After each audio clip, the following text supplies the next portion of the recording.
Secretario, muchísimas gracias. Thank you for being here on such a special day. We're going to start with a little bit of an orientation for our commissioners. I will share with you all some slides that you will see on the screen behind you. For those who are with us, you should be able to see the PowerPoint projection. And we'll give you a little bit of an overview about the White House Hispanic Initiative, our executive order that President Biden issued establishing our commission here today. And this will help ground us in our purpose here today and moving forward. We will then also move into the special portion of our day, which is being sworn in and having the oath conducted by Vice President Kamala Harris. So first to begin, I'd love to have our PowerPoint slides projected there, and special thanks as well here to our team from the White House Hispanic Initiative, Emmanuel Gaudillo and Jasmine Chavez, who are part of the team in producing this event from our end. Special thanks as well to Sol Ortega from the White House Office of Public Engagement as well, who's helped make today possible. So to go ahead and start with the first slide, Secretary, I always like to start my talks with your quotes and your inspiration. Secretary Cardona is traveling across the country and working with our department to emphasize how important it is that we use this moment in time to raise the bar so that our education system gives our children more options, not less, in this moment where we have a tremendous opportunity to not only lead in the nation, but to lead in our world. Next slide. We are, with our White House Hispanic Initiative, part of a special sisterhood of initiatives.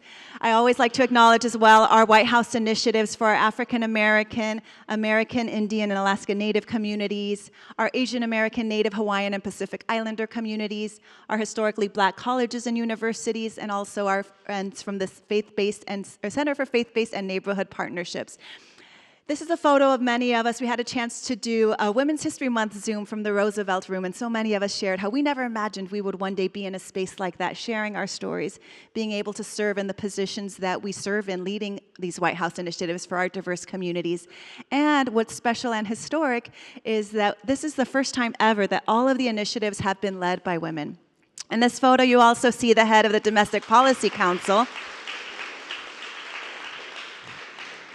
You'll see in the corner Jen Klein of the Domestic Policy Council. This is also the first time in any administration's history that the Gender Policy Council is created within the White House with the same stature as the National Economic Council, the Domestic Policy Council. So there's a lot of great systemic change here, and we're so grateful to our sister initiatives and the leaders that we get to partner with as we work on all kinds of intersectional issues. Next slide. As you all know, our office, your commission, is created by Executive Order 14045. Our mission is to advance educational equity and economic opportunity for our Latino community. And this office, the White House Hispanic Initiative, has existed since 1990. But President Biden expanded our scope so that not only does it still remain rooted in education, but it very intentionally has embedded into our work equity and economic opportunity. All of these issues are intersected, so we are asking that you be our partners in moving these issues forward. Next slide. You will be hearing a lot from our initiative team, Manny and Jasmine and myself, as we work on supporting you through your commission meetings, through our committee meetings, and other activities that we may engage in throughout the year. And when you think about the executive order and talk about it in your communities, I like to think about sharing with the community these three buckets. So our executive order talks about advancing 12 cradle-to-career policy goals, issues that are so critical to many of the areas of your expertise. 2, we have our commission we are thrilled to now be moving forward with, of 21 leaders from across the country, including Puerto Rico. Your tasks we'll focus on and talk a little bit more about in just a moment. And we have a federal interagency working group. This is really exciting because what's different under this administration is under Secretary Cardona's leadership, we asked every agency to stand up a team in support of our policy goals. In the past, there was often one liaison, and you know it might be hard as one person to move a whole system, but now teams have been formed that we get a chance to work with, and that's a really great opportunity and resource for you all to be collaborating with as well. Next slide. You all have seen our executive order. This is just a brief snapshot of our 12 executive order policy goals. These are all things that you care so deeply about, whether it's looking at federal data and how we can leverage it to help address our community. Looking at those systemic challenges and barriers, perhaps housing justice issues, transportation justice, environmental justice, other factors that impact our community's ability to learn, to thrive, and to really excel economically as well. And of course, there are issues growing the ranks of Latino educators, strengthening the capacity of our HSIs, our Hispanic serving institutions and colleges, making college more affordable, making sure we have great pathways into careers that are lucrative and rewarding for our community, including, I would say, in the federal workforce.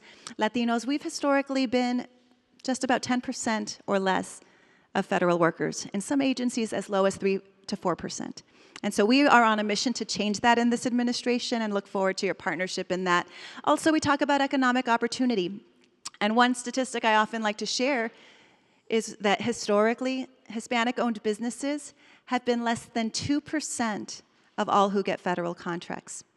Again, we're on a mission to change this and look forward to your partnership in that work. Next slide. As I mentioned, we have our interagency working group. We call it our IWG. That's a screenshot of one of our monthly meetings. We have 35 agencies now participating in our work group, so thanks to many of you who have helped support today's meeting. 170 staff from across federal agencies are part of this team with us. We meet monthly. We share technical assistance, best practices, look at ways to collaborate, whether it's around policy, federal funding, or community engagement opportunities. They are going to be a tremendous asset to you all. And one of the big action items with them is that we've been developing a template, and we'll be asking every agency to complete their action plan, noting their accomplishments for the Latino community, because very often there are so many resources we need to elevate that they have to offer, but also reflecting on some of the opportunities and the gaps to fill. And so that's going to be a really powerful network for us to move as we're thinking about systemic change.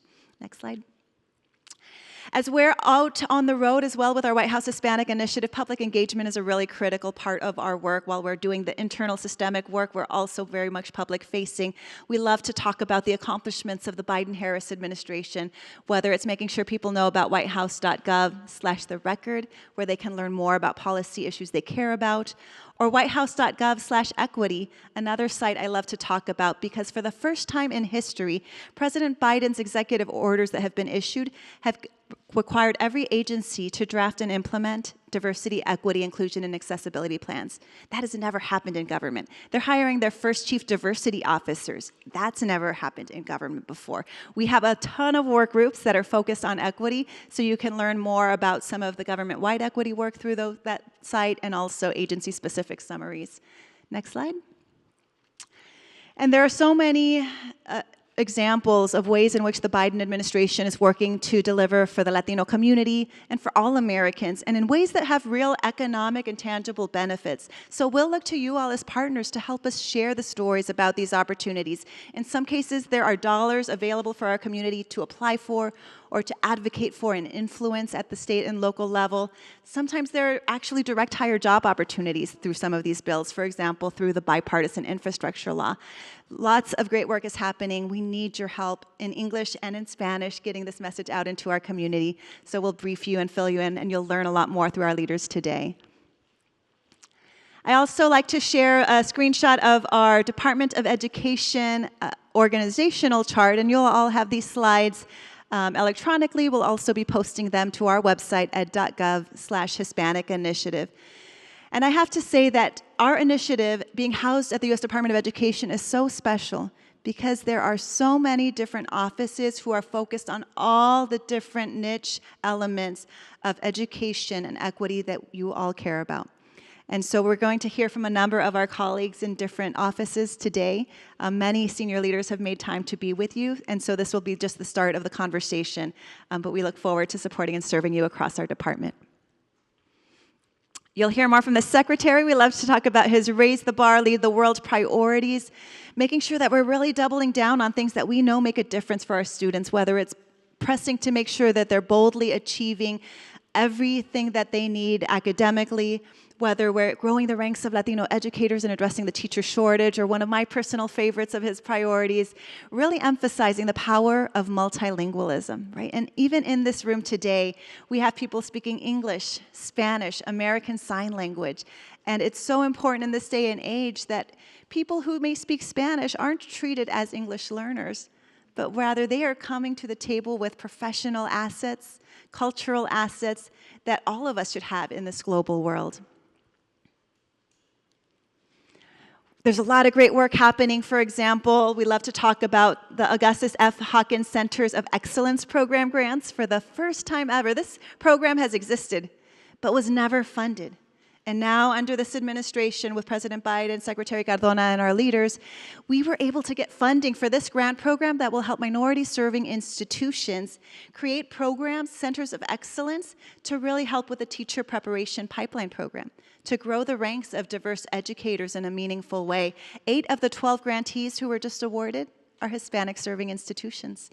So there's a lot of really great equity work happening. These are just a few examples.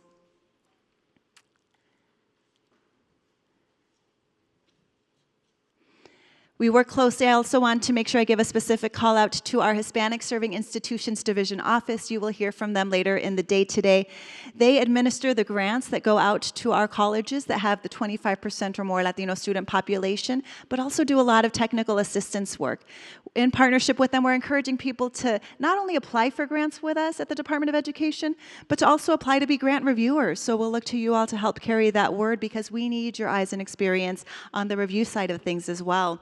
We also love collaborating with HSI organizations, making sure that we're connecting with the community and reaching and supporting all as we can.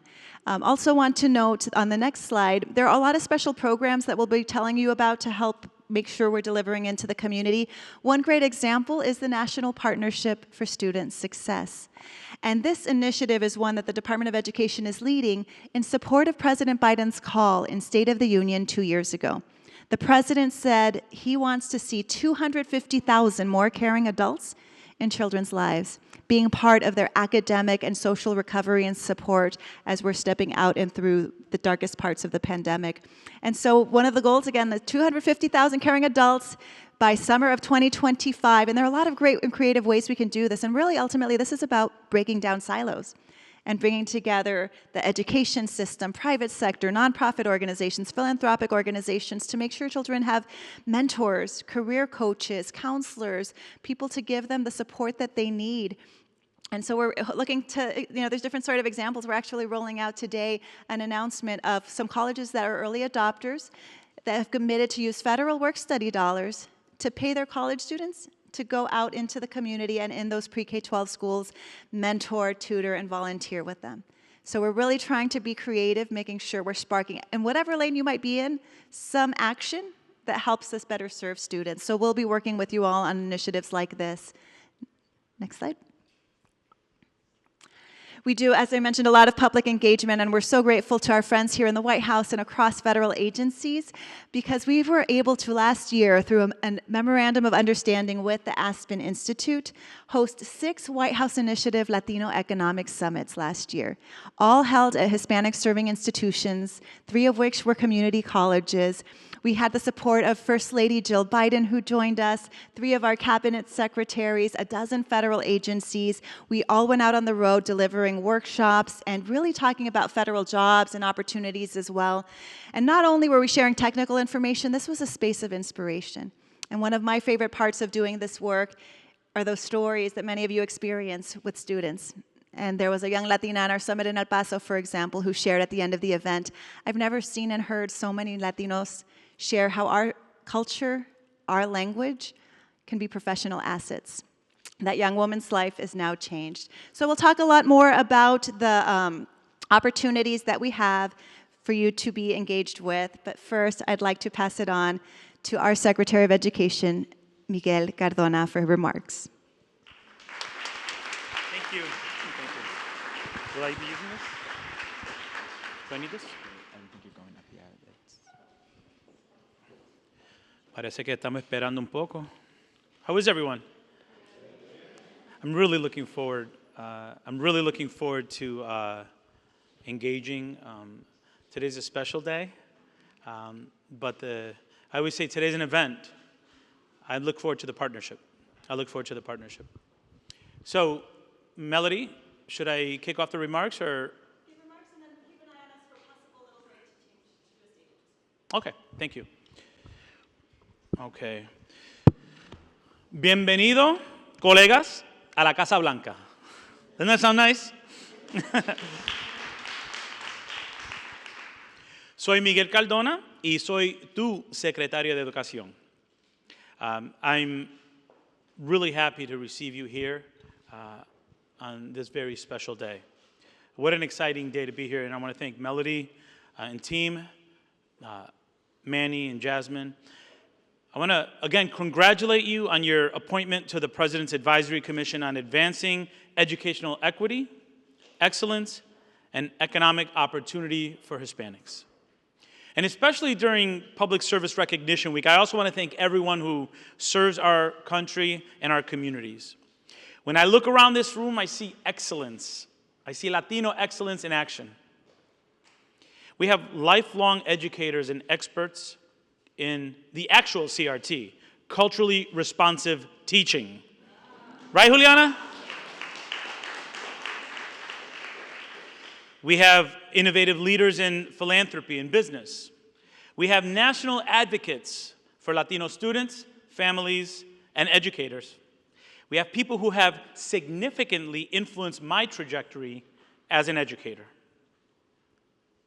Who better than you to help this administration unleash the potential of our beautiful and diverse Latino community? Who better than you to help us break down those barriers that have stood in our way historically? The Department of Education is the proud home of the White House Hispanic Initiative. And as Secretary, I'm honored to serve as chair. I'm also honored to work with President Biden and Vice President Harris, who both understand that representation matters. They set out to create a cabinet that looks like America. That's best exemplified by an experience that I had recently. I want to share this experience with you. I was here at the White House for a cabinet meeting recently. It was a few months ago. And, you know, the cabinet meeting room is right next to the Oval Office. And we're waiting in there. The cabinet secretaries wait for the president and vice president to come in. It's right connected to the Oval Office. So we were waiting. And while we were waiting, we were just chatting. We were having small talk. You know, the cabinet secretaries, how's it going? What's new? You know. And I saw a few of my colleagues over in a corner of the room. They were talking underneath a beautiful portrait of George Washington. You might know that portrait that hangs in the cabinet meeting room. So I made my way to my colleagues. They were talking already over there. And I walked over to them, and I just naturally found myself talking in Spanish to them. Because they were Javier Becerra, it was Ali Mayorkas, and it was Isabela Guzman. The three of them were talking, and I joined them, and just naturally, we started code switching, and we started talking in Spanish. Now, the code switching seemed natural, but the location seemed historic. That in the cabinet meeting room, we could just kind of go back and forth in English and in Spanish. And it wasn't lost on me that we're standing under the first president, waiting for the current president and vice president to come in, and just code switching. That was powerful. That will stay with me forever. Here were four heads of federal agencies in the U.S. government standing under the portrait of the first president waiting for the current president, speaking in Spanish. Representation matters. Equity matters. Our multilingualism and multiculturalism matters. And I love that here, at this gathering, we have leaders communicating in English, in Spanish, American Sign Language, and if you include me, Spanglish. You know, some politicians are trying to turn the word equity into a bad word. That does a disservice to our country.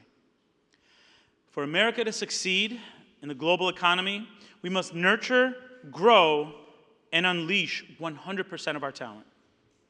Not only does our system need to lift our Latino outcomes, we need to take advantage of the sazón and adobo that we bring to the table. It's a plus. We are an asset. And that's why we at the Department of Education are working really hard every day. We launched our Raise the Bar, Lead the World initiative, which you heard a little bit about, to tackle a lot of the big challenges we face in education. like how we can provide every student with access to a rigorous education. One that challenges what Dr. Pedro Noguera, who's also on this commission, what he coined the normalization of failure for our black and brown students. The work that we're doing to address the educator shortage and provide additional youth mental health supports in our schools, which we know are badly needed. The work that we're doing to invest in multilingualism and ensure that being an English learner is not treated like a deficit, but like a superpower that it is. Ya es tiempo que nuestros niños aprenden otro idioma. We're focusing on increasing Latino representation of teachers in our classrooms, in career and technical education, in STEM, and in pathways to college and careers. That's also why we made record investments in Hispanic serving institutions, and we're fighting for more resources to make college affordable. I look forward to working with you. I look forward to leveraging our wonderful HSIs. And with your help, we're going to make the HSIs a breeding ground for Latino teachers. The next wave of Latino teachers, we're going to work together to make sure HSIs are showing us how to do it across the country. Can we commit to that?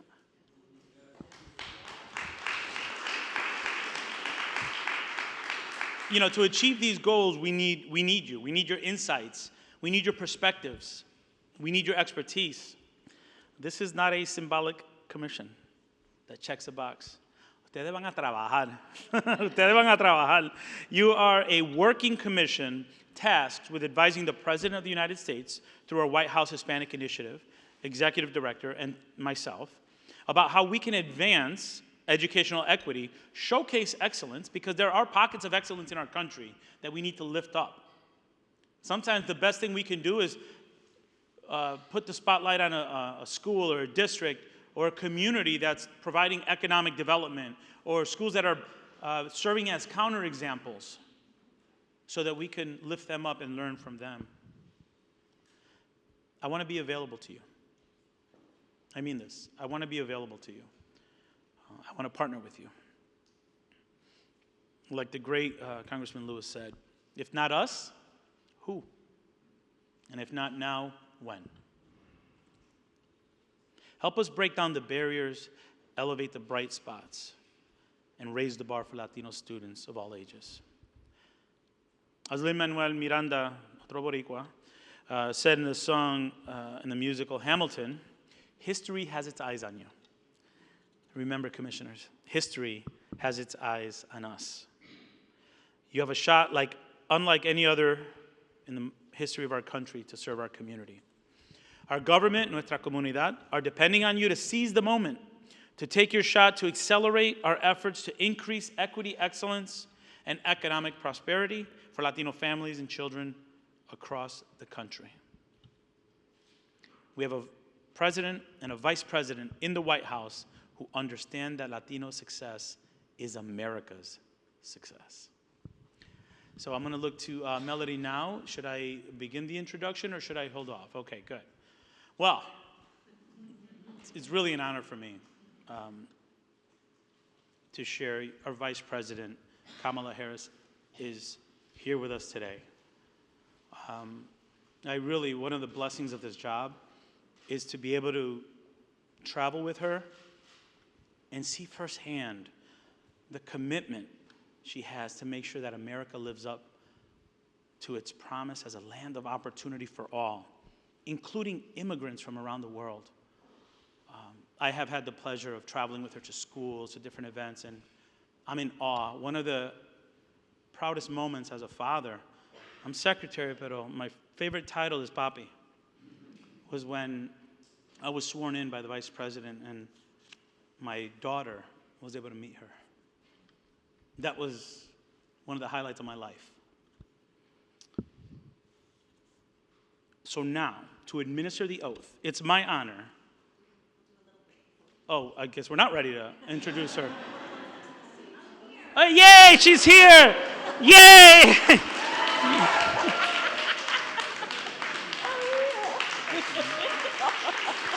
I was getting all into it too, man. So now it's my honor to introduce and hand it over to, and this is why it's important that I read this out, the daughter of immigrants from India and Jamaica, a graduate of Howard University and the University of California, Hastings College of Law, former Attorney General for California, United States Senator, nuestra vicepresidente de los Estados Unidos. Give it up for Vice President Kamala Harris.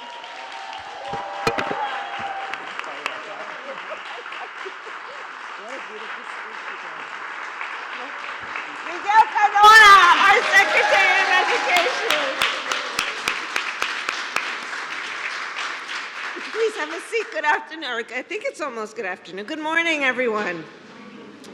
I was listening to your comments back there in the room, and first of all, we are so fortunate in our country to have as the leader of probably one of the most important functions of government, which is education, to have as the leader of all that we are doing in that regard, Miguel Cardona. As he said, he and I have been traveling the country together. We've been spending some time together, including talking about KRS-One. That's a whole other, some people know what I'm talking about, some people don't.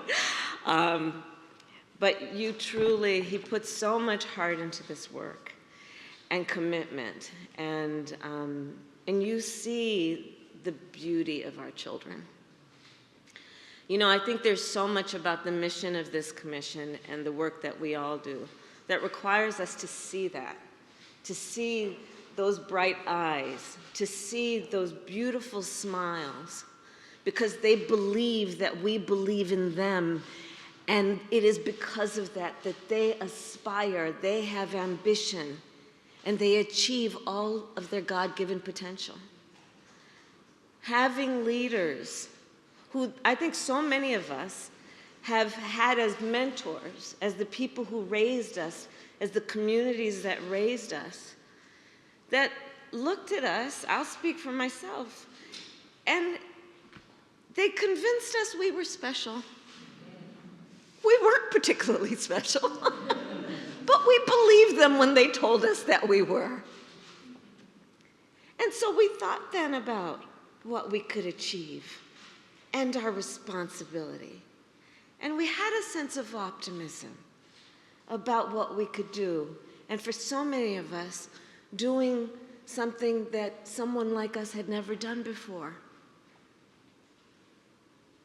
It's about a perspective, it's about a state of mind, and then fueling that with the resources that are necessary to help all of our young people understand how special they are and how deserving they are of all the support we can give them.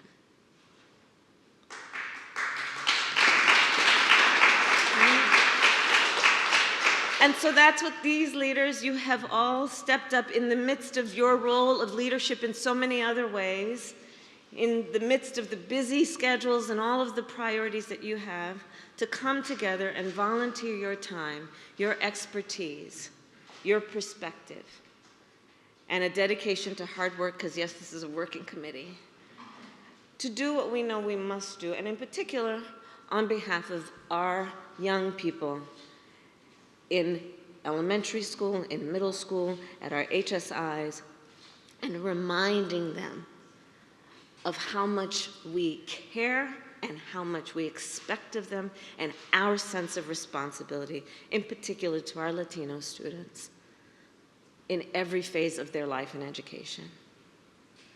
And on the issue of equity, you know, this commission is about speaking real, right? Motivated by hope and faith, but speaking truth about the obstacles to actually achieving all that hope and faith can drive. When we talk about, like you said, Mr. Secretary, about equity, you know, so many of us have come from movements that were about the fight for equality. We also understand there's a difference between equality and equity. Equity is everyone deserves to have, right, and be treated equal. But equity understands that not everybody starts out on the same base. So if you're giving everybody an equal amount, but they're starting out on different bases, are they really going to have the opportunity to compete and achieve? That's why we purposefully, as an administration, the president, myself, the secretary, and everyone in our administration, are so dedicated to a specific principle, which is that of equity. Understanding we must speak truth, we must be clear-eyed, we must see who's not in the room, who's never been in the room, where are the resources going, who needs what kind of resources to do what? To be able to compete equally, to have equal opportunity to achieve, to have equal encouragement, to have aspirations and be ambitious. So it's all of that. And it's not just simply about financial resources. That is a very big part of it. But it's also about what is the culture of the environment. How are we approaching this issue in a way that we also understand we cannot support and help our young people if we also don't also look at the context in which those young people live and are being raised, which means necessarily, because our edict and our mission is not to come out and say, well, we could do this better. Part of the extension of the work you will do is, yes, focused on our young leaders and our young people, but understanding we also then have to be clear about the needs of their parents and their grandparents and their teachers and their communities. Because none of us just live in a silo. Everything is in context. My mother she would give us a hard time sometimes, and she would say to us, I don't know what's wrong with you young people. You think you just fell out of a coconut tree? You exist in the context of all in which you live and what came before you. So all of this is part of the work of this group of extraordinary leaders who will help inform and advise how we think about our work. And like the Secretary said, give us feedback, give us counsel, give us direction in how we best achieve our mission. Doing it in a way that we fully understand the challenges and the opportunities. And so with that, it is my great honor to swear you in as members of the President's Advisory Commission on Advancing Educational Equity, Excellence, and Economic Opportunity for Hispanics. Please rise, and I'm going to administer the oath. And please raise your right hand, and then repeat after me. Repeat after me as follows. I. Okay, don't repeat after me. State your name. Do solemnly swear that I will support and defend the Constitution of the United States against all enemies, foreign and domestic, that I will bear true faith and allegiance to the same, that I take this obligation freely without any mental reservation or purpose of evasion, and that I will well and faithfully discharge the duties of the office upon which I am about to enter. So help me God. Congratulations. Congratulations.